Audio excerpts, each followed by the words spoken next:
This anxiety we feel is so often the accumulation of turning away from ourselves, from turning away from our own feelings and needs and orienting towards what we should do, what we're supposed to do, or toward a future state of something that we're scared of or that we want to create or that we are ruminating over something in the past. It's some mechanism of trying to stay safe, but believing that safety comes from what we do and from what we think and who we are and what other people think of us and what the world thinks we should be doing, when safety actually comes from within. Safety comes from developing a sense of connection with our own feelings, bodily sensations, needs, fears, and knowing how to turn toward ourselves, to turn inward and to hold ourselves and to be with ourselves, to be with our emotions. And so when we wake up in the middle of the night and we are all caught up in our head, ruminating and worrying, that's because that's a deep groove, a deep pattern that we learned is the path towards safety. But as an adult, it's expired. It's no longer working for us. It's a failed coping mechanism at this point. It's up there ruminating, thinking, and worrying, and it's keeping you from connecting internally.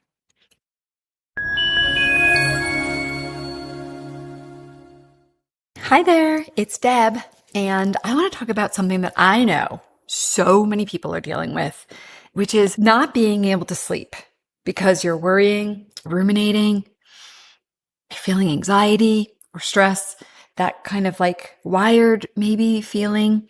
And it is so miserable and uncomfortable. And I so feel you if you are going through that. Oh my goodness. But I want to just share with you a little bit about my experience and what I've learned in working with clients and what I've learned just by doing my own research.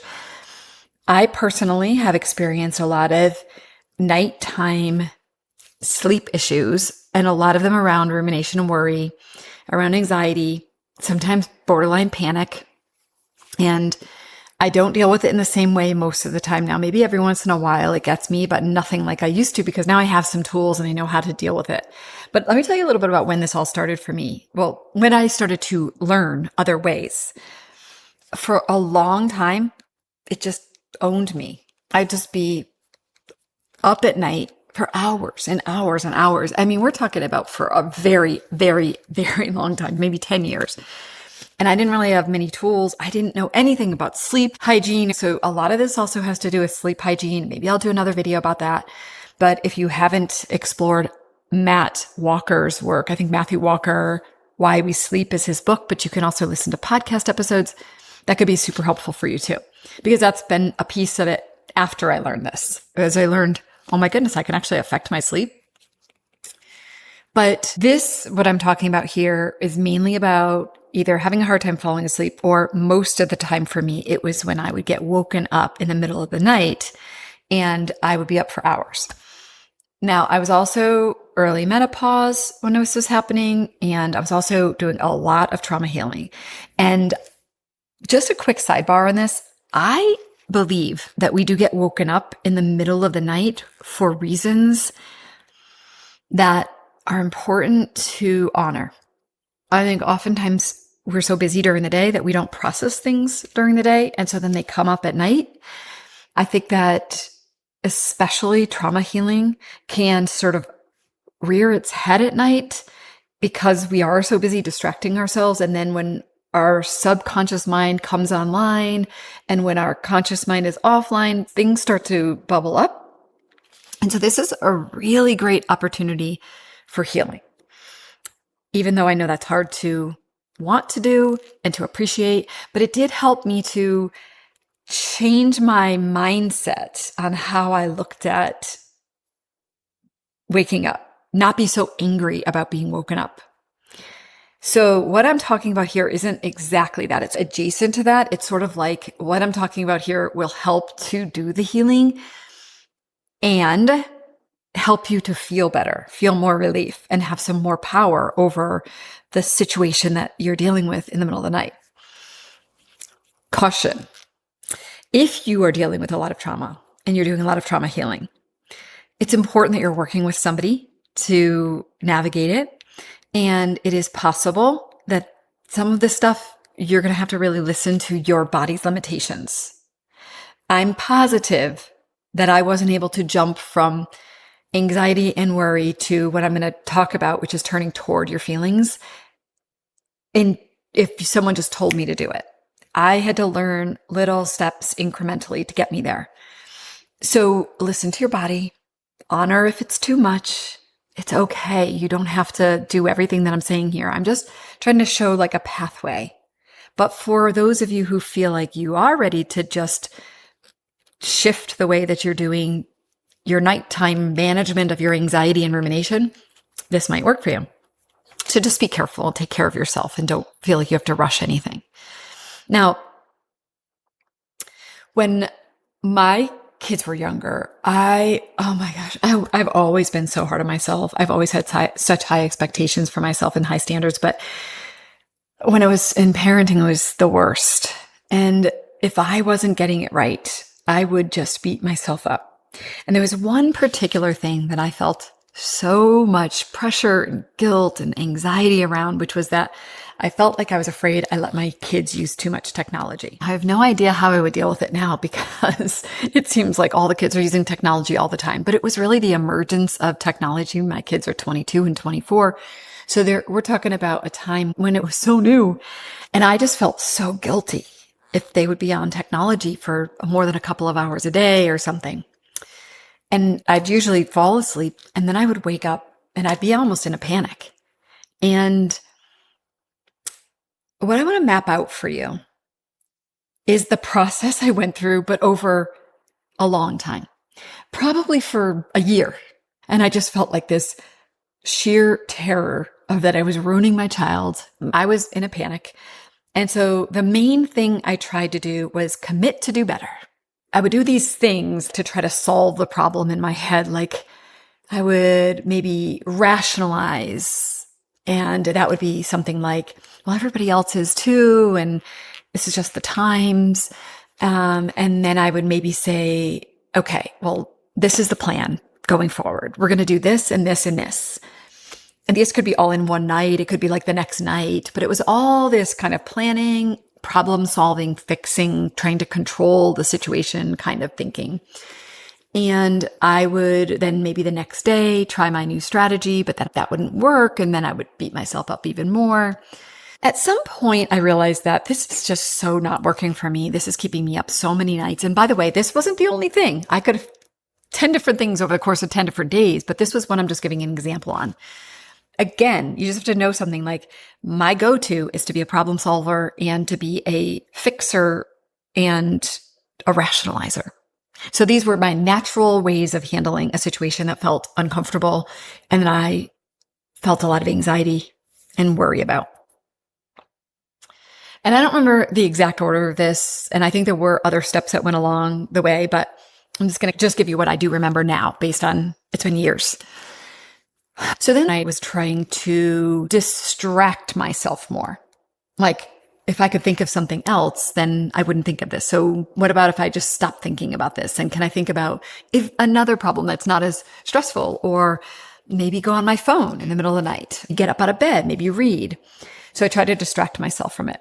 That was effective in the sense that it created like a little bit of a pattern interrupt, and it made me recognize that I was ruminating and then try to do something different and not go into my old pattern. That was helpful.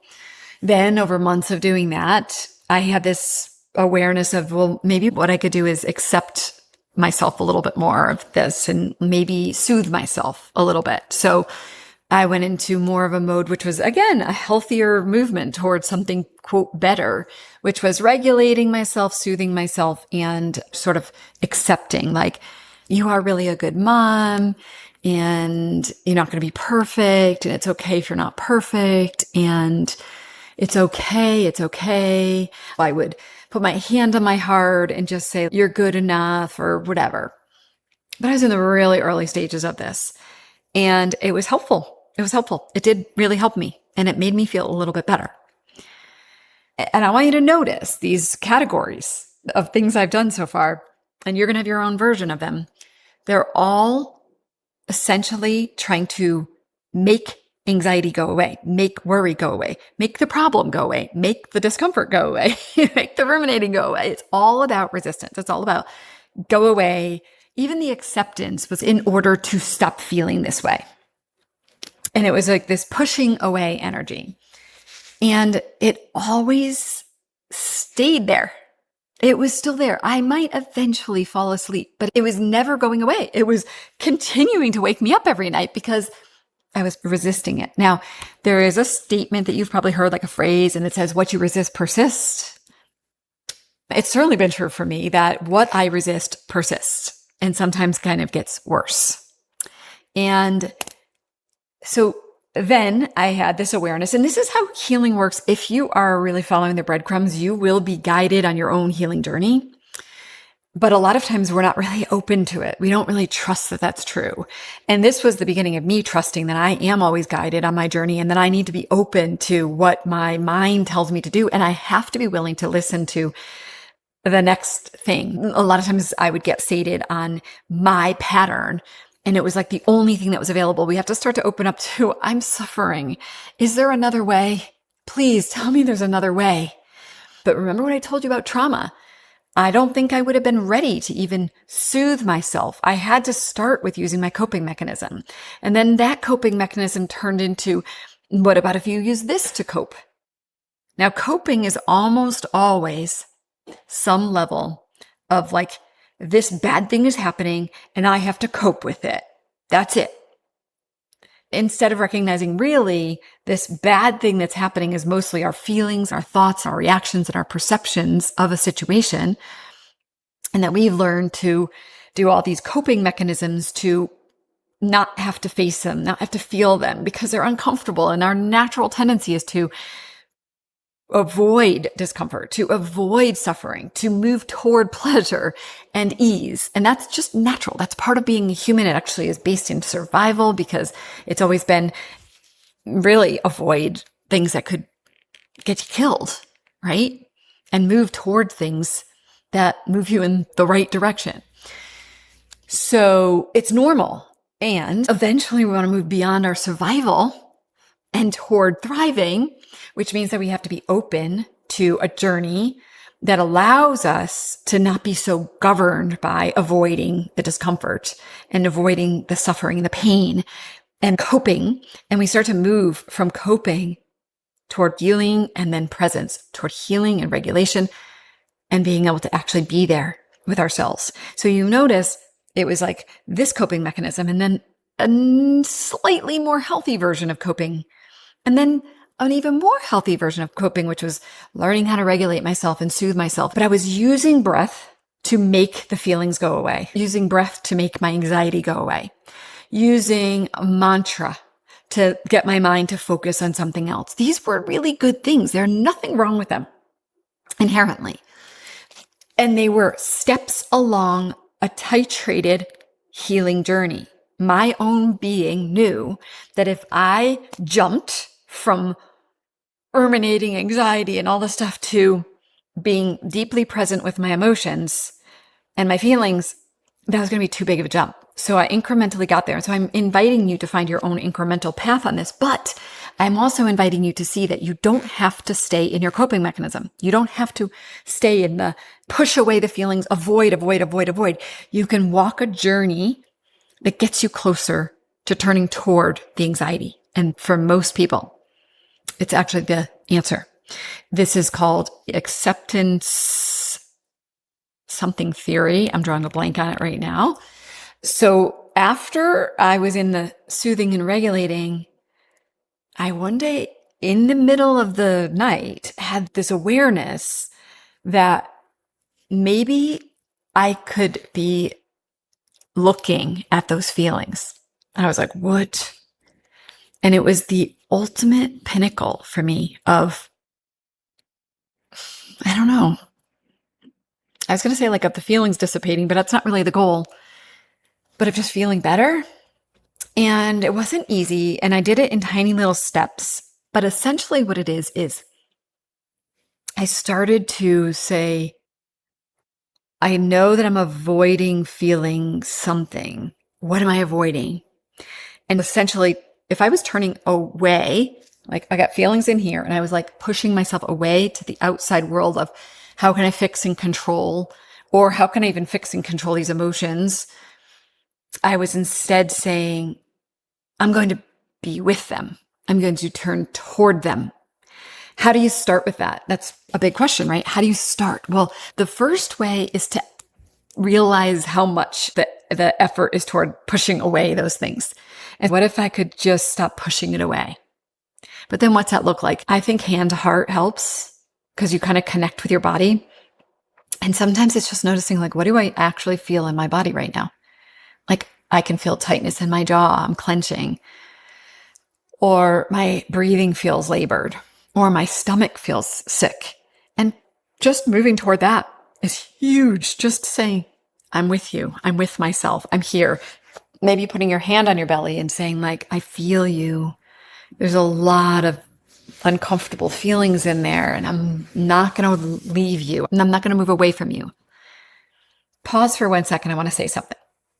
So I talk a lot in The Whole Soul Way in season 1 about the concept of an inner protector and an inner child. The inner protector is the one that has the coping mechanisms. That's the one that's doing the analyzing. Even anxiety, if you can believe that, is a protector part. It's usually trying to keep you from having to feel powerlessness or feel disappointment in yourself or feel alone, sad, or scared. So anxiety keeps you up here in your head, so you don't have to feel these feelings. Now, these feelings down here, these are inner child feelings. They're usually from when you were little. And they're usually because there were times when things happened and they were too much for you. And no parent or no other adult was there to be with you, to help you to make sense of them, to feel them, to stay present with them. So you learned that it was better to cut off from them and instead to cope with them. And those coping mechanisms are your protector parts. And so your protector part is trying to say, no, we don't want to feel these feelings. It was never safe to feel those feelings. And what we're trying to do is come in with the inner adult self saying, I know you don't want to feel those feelings. And thank you for trying to protect us all these years. You are absolutely amazing. But now I'm more healed. I'm an adult and I want to be able to be with you, the protector part, who is just trying so hard to keep everybody in here safe. And I want to feel the inner child parts that felt too much to feel when I was little, but now I'm a powerful adult. And so now we want to feel them. So I want to feel and hold both of you. The part that's defended and has all kinds of mechanisms to try to keep us safe. And then the ones that feel a little scared, powerless, hopeless, helpless, sad, and worried. And to go into both of them. So the adult me is holding those feelings. And so many of those feelings speak to us through sensations in our body, through tightness and through tension, through labored breathing, through stomach aches, through achy body parts. And so what we can do is try to turn toward those and just be with them. Imagine if you had a baby and the baby was crying and you just held them and you were like, I know there's nothing I can do, poor little girl. You just tired and need to be held and I'm just with you. I'm with you and you're not alone with your sadness and your needs right now. I'm just here with you. Maybe it's like a baby who's not feeling well or something. That's what we do to ourselves. That's what we didn't get sometimes when we were children. And it's the ability to say, oh, what is it that's going on here? And maybe there's an attached feeling that arises. Maybe there's an energy that comes up inside of you of like, what's really underneath this is that I'm so scared of ruining my child. Oh my gosh, I care so much. And I really am trying my best. And I am not always getting it right, but you can't fault me for caring. Yeah, little girl, you cared so much. And sometimes all your caring didn't turn into people liking what you did or approving of what you did. But I'm with you. So, okay. So this process is not something that I'm going to give you all the answers to today, right? Because it's actually the whole soul way journey, which is to really be able to be learning how to reparent our inner child. And at the deepest core, why we suffer is because we learned as a child to turn toward other people to see if we are safe, to turn toward the outside world to tell us what the right thing is to do, and don't do the other thing. Little thumbs up, popping up. And all of these things that happened that we were told, like, do this, do that, don't do this, don't do that. They became in the list of things that help us to kind of decide, are we safe and okay? Are we being acceptable? Are we following the rules, or are we not? And then we're going to somehow get hurt, ostracized, judged, shamed, or not get our emotional needs met. And so we learned these things, right? What did we do though in order to be able to be a good girl? Is we had to turn away from our own inner guidance, our own ideas of what's right, even how we feel. We had to turn away from how we feel and what we need, because we had to orient ourselves externally to make sure that our feelings weren't too much for other people, that our needs weren't too much for other people. We had to accommodate other people's needs so that we could be good. And because of all this, we turned away from ourselves.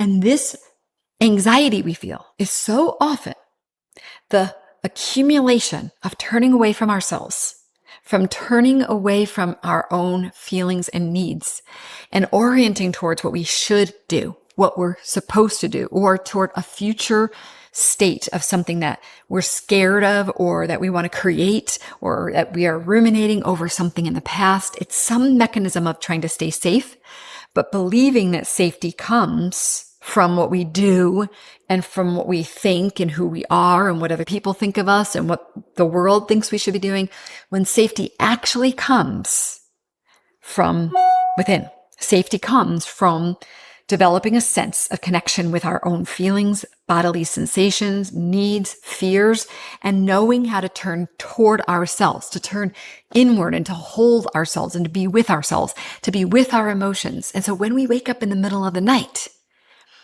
and we are all caught up in our head, ruminating and worrying, that's because that's a deep groove, a deep pattern that we learned is the path towards safety. But as an adult, it's expired. It's no longer working for us. It's a failed coping mechanism at this point. It's up there ruminating, thinking, and worrying, and it's keeping you from connecting internally. It's keeping you up here, actually probably in the fear brain, the limbic brain. It's taking you out of your prefrontal cortex where you'd be able to really process something in a healthy way, but it's really taking you away from your body, from your heart, from your feelings, because there's a story somewhere deeply embedded in every one of us, which is feeling our feelings fully. Like really being with our feelings is somewhat dangerous and powerless and doesn't keep us hypervigilant. It puts us in this vulnerable place. And that's true. It does. And that's why sometimes you have to remind yourself that, like, most of you, and I know not everybody is, but most of you are probably relatively safe right now. As a child, you were vulnerable and not totally safe because you were at the mercy of adults. And you may have even had a very unsafe childhood. And that's why sometimes it takes us time until we feel more safe.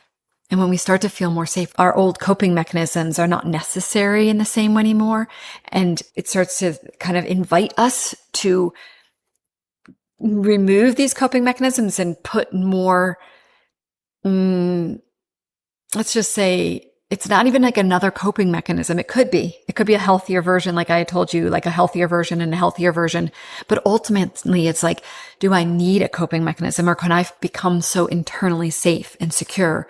Can I find my own internal validation and approval so that I'm not so dependent on the outside world? And that's what we're trying to cultivate here is if you start turning toward yourself, if you start coming in to holding your heart and being with yourself, and feeling the sensations in your body, feeling the discomfort welling up. And instead of running away from them, trying to fix problems in the outside world or to worry just enough so that you can maybe feel safe at some point, and you know that never works, or ruminating over something or worrying about the way that you handled a situation, the more you can turn internally to the deeper layers, find the layer underneath the layer underneath the layer, so that you could find the young part of you that's feeling these feelings, we start to be able to reconnect to all of who we are. Instead of being cut off, we start to tap into this body of wisdom, this literal body of wisdom. Now, some people are numb and don't feel a lot. Some people feel a lot, but what they actually feel is a result of their thoughts, meaning it's like they have stories playing in their head, like, I'm a bad mother, I should be doing something different, this is wrong, oh my gosh, I'm worried about my future, I'm scared about my health. And it's like we literally scare ourselves with our thoughts, and we end up in these feeling loops, but they're really up here in our head feelings. They're not like the deeper young feelings. They're these like spinning out feelings. Some people feel a lot of feelings, but they also may not have gotten to the deeper feeling, the one from the inner child, from the powerlessness. And a lot of times people feel a lot of feelings, but they don't know how to be with their feelings. So they're like, the inner child is spinning out. There's a protector part that can be the ruminator, problem solver. The protector part might numb you out or armor up your heart. You also can have like inner child that's in a raw way, always just being there, feeling these feelings. There's a lot of things that can be happening, but ultimately very few of us are really turning fully toward our feelings and actually allowing ourselves to be present with our actual experience. So when a person lays in bed and can't fall asleep and there's thoughts going on and even this belief, like, I really want to go to sleep right now. Maybe you're not even thinking of something else. You're just like, I want to go to sleep. I want to go to sleep. And so sometimes we can start to use these other tools that we have. Maybe it's breathing. Maybe it's a mantra. Maybe it's a prayer. And they are all great. And another possibility that's available is to get super present. What's it feel like? My body laying in this bed. What does my skin feel like touching the sheets? What are the smells in the room? What am I feeling in my body right now? What does it feel like to not be tired right now, or to be ruminating, or to be on overdrive? This brings us back to our body, back to the body's wisdom, back to our own experience, connecting to ourselves. So that's an example of, it doesn't even have to be that you're up worrying about things and anxiety. It could just be, I can't sleep. Turning toward yourself is the way. Now, again, I'm going to say, trust yourself and where you are on your trauma journey. This is also mainly my experience. I'm not saying it's not a real experience that's out there, because I have watched other women try this and it's helped them. And also it is based and grounded in a trauma healing journey of getting more present into our body, a whole somatic experiencing journey. I'm going to give you one other thing that's really worked for me. Some people learn to get up out of bed and go read or do something else. And I did my fair share of that stuff. But I love this, which is getting up out of bed and moving your body. Because I believe that, especially if you're on a trauma healing journey, that your body needs to move the energy. Some people will say that emotion, energy in motion. It's a reminder that I am energy, and that the more I can move my body, the more that I'm getting the energy moving through my body. And any stuck emotions, any sticky points inside of you, remember, the body keeps the score. You get to move that energy. And sometimes it is stuck energy that is keeping us from sleeping. And I believe that many, many times I woke up in the middle of the night, kind of in a daze, got out of bed, allowed myself to move. I don't know if you've ever heard of authentic movement, but it's this idea that you're not like moving like a dance move. You're literally just like, if it's shaking, then you're just letting your body like shake, or if you need a punch. And it's this way that some people believe that you could be completing a trauma from childhood that you don't even know. You don't even have to know it. So a lot of times what happens is trauma gets stored in our body because we never got to actually complete the whole emotion. So for example, maybe there was someone who did something physically to you and you were powerless to protect yourself, and you couldn't push them off of you, or you couldn't get away from them.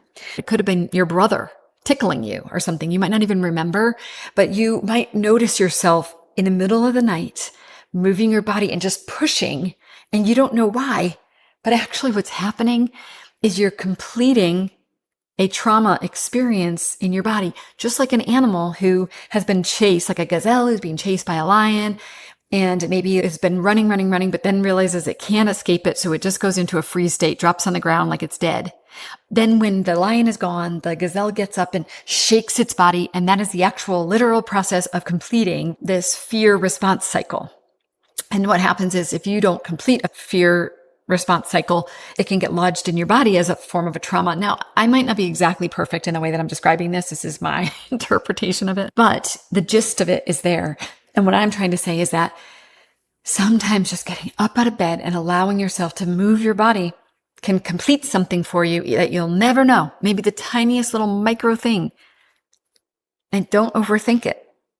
And then you just suddenly notice, I need to get back into bed. And that's kind of cool. And you might fall right asleep.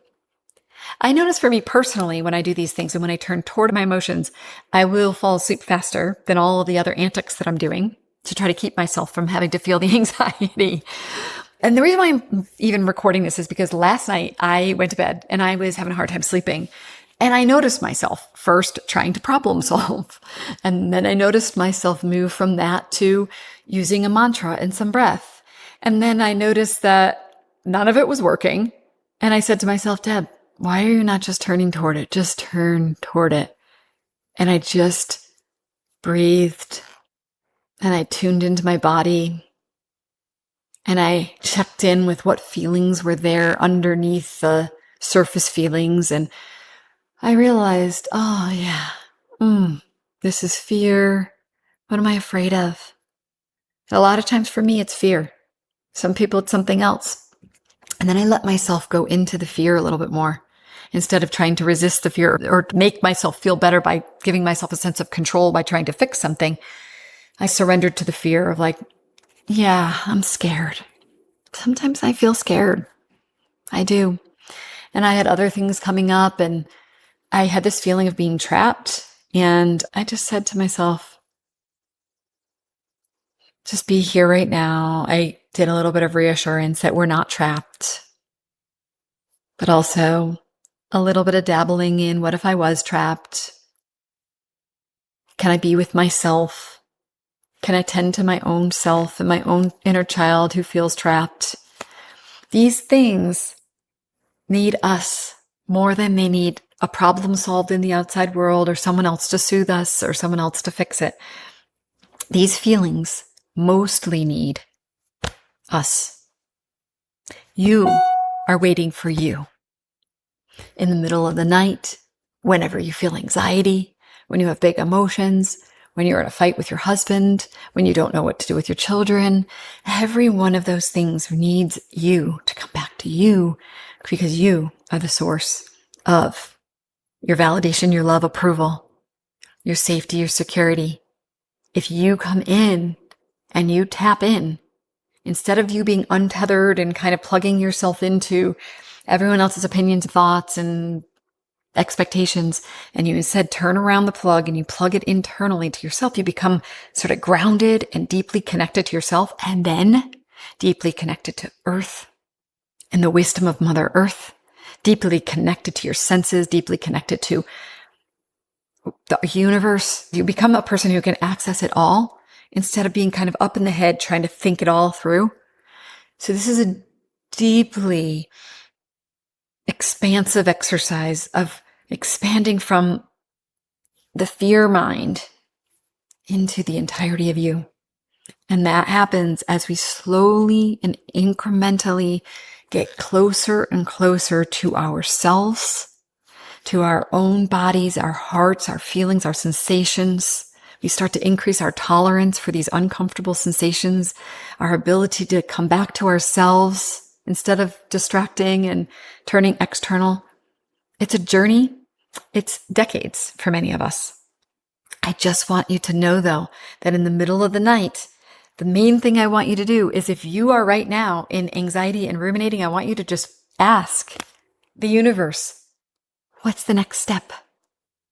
If I want to heal and I don't want to be stuck in the anxiety, then what's my next step? Be open. Be open to that this isn't the only way. That you don't have to sit gripping, trying to push away anxiety, make it go away so I can go to sleep. It's like, how do you gently hold it? Just instead of tightly holding it, gently hold it and say, thank you, anxiety. You have been a friend of mine. Well, he doesn't feel like a friend, but really has been a friend of yours, a protective strategy for you for a long time. Thank you. What's next? Which means you have to stop identifying as an anxious person. You have to stop identifying that this is just who you are. And you have to be open to that this is just a coping mechanism, just a defense mechanism. It's just a way of being that you learned to stay safe, and that more is available, and that you can open up to where is the next step on my journey so that I can finally feel safe to be in my own skin. And that's why the work is to keep coming back to a tender place inside of us, to be tender with us, and to treat ourselves like we're in need of love, approval, connection, depth, sweetness, kindness, and care. I can feel resourced, connected to myself, and truly here with me. That's available to you. It is. Now, what I want to know from you is, what's your key takeaway? Put it in the comments. What did you need to hear today so that you can move along the journey home to yourself?